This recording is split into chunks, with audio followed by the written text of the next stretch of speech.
প্রথম ইনিংসের ভিলেন, দ্বিতীয় ইনিংসে সুযোগ হিরো হওয়ার। খাদের কিনারা থেকে টাইগারদের জেতানোর সম্ভাবনাটাও জাগান তানজিম সাকিব। সাগরিকার গ্যালারিতে আটকে রাখেন দর্শকদের। তবে ৩৩ রানে তার বিদায়ের পরই ফাঁকা হতে থাকে গ্যালারি। বোলিংয়ে বাজে পারফরমেন্সের পর ব্যাটিংয়ে এমন আউট আরও বেশি হতাশায় ডুবিয়েছে তানজিম সাকিবকে। আমি আসলে শেষ করতে পারলে খুব ভালো লাগতো। এটা একটা গুড কন্ট্রিবিউশন না আমার জন্য, কারণ আমি পুরো সেট ছিলাম, বল অনেক ভালো ব্যাটে কানেক্ট হচ্ছিল।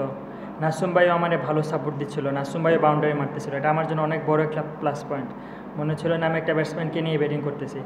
তো আমার কাছে মনে হয় আমি যদি গেমটা শেষ করতে পারতাম, আর একটু ডিপে নিয়ে যাইতে পারতাম একদম শেষ হবার পর্যন্ত, হয়তো রিশাদও আসতো তখন।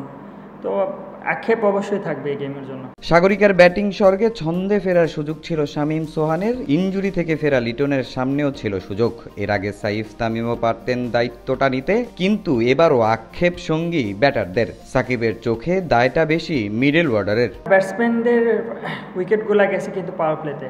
তারা যদি সেট হয়ে আউট হইতো, এটা একটা ডিফারেন্ট সিনারিও ছিল, কিন্তু বেশিরভাগ ব্যাটসম্যান সেট হওয়ার আগে আউট হয়ে গেছে।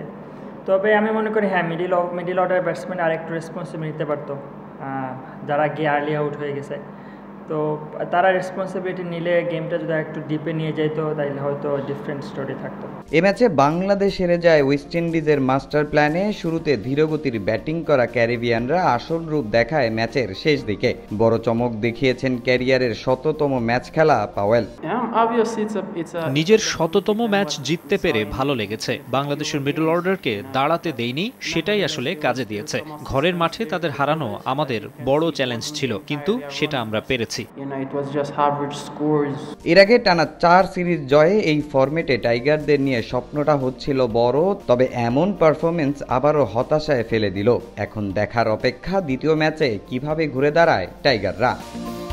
তামিম হোসেন, সময় সংবাদ, চট্টগ্রাম।